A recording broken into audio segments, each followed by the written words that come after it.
right. And our third whiskey here, we actually did this for our Whiskey Wednesday.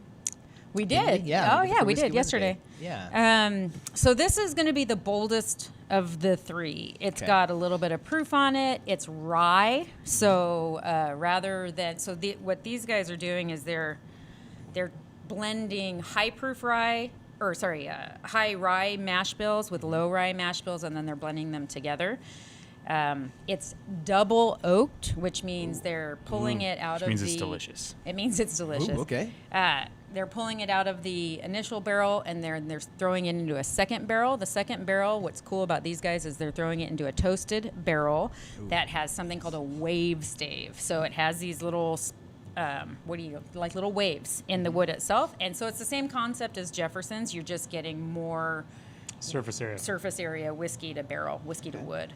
And you definitely taste wood on this one. I mean, this is an oak bomb. So if that's your thing, I mean, you can't, if those aren't, tell. I mean, if you look at the color itself, it's just crazy how dark it is. So Sagamore Spirit's double oak rye. So rye has a tendency to bring out like minty spearmint type flavors, and so for me, like, you ever have one of those toothpicks that are flavored in mint or spearmint? Like, that's what I get out of this. Wow. So much wood, but like still that mint. It's like when you go to like those Italian restaurants. Andes mints. Yeah. I love the Andes mints.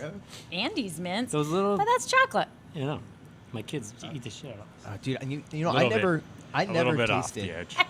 I never tasted that spearmint until you said, like, right as you said it, I was like, oh my gosh. Yeah. Like, I totally get that. Kind of want to say that too. Hold on, let's let this huge FedEx truck drive by.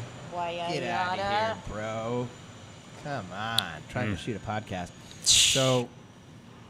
Yeah, I never did that until you just said it either. Honestly, that's not the first thing that would have been hit me right in the face. Oh my god! Well, to me, this you've tasted a gajillion whiskeys. I have not.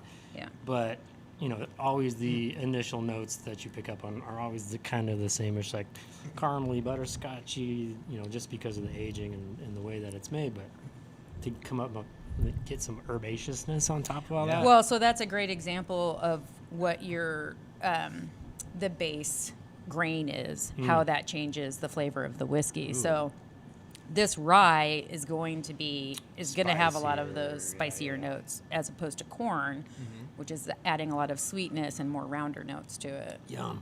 Wow. So I haven't even tasted that yet. What makes it dry your mouth out?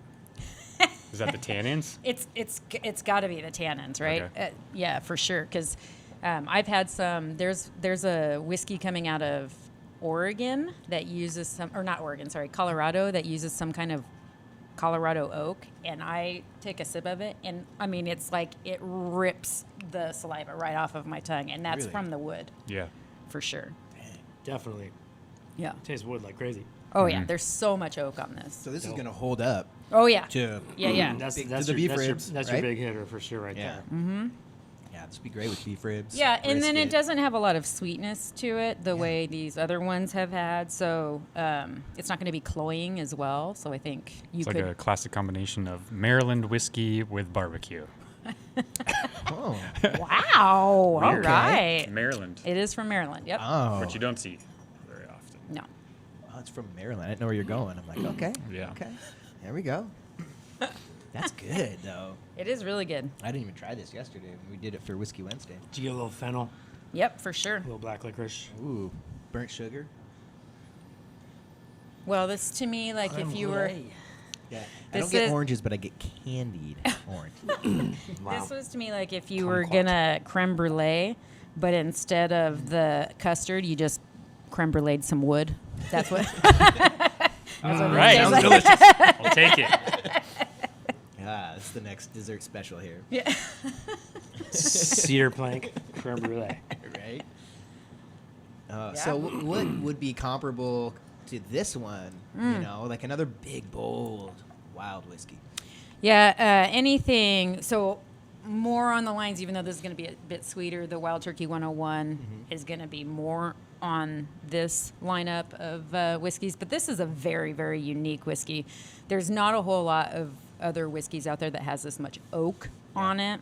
So you would want to find something double oaked, like Woodford Reserve has a great double oaked bourbon. It doesn't have quite those same spicy characteristics, but it definitely has those wood notes to it. Yeah. Is there a lot of double oaked ryes? No, Right. Okay. Okay. not really. Still So- going on. Yeah, Yeah, it's still hitting. it's a big one. Hangs out.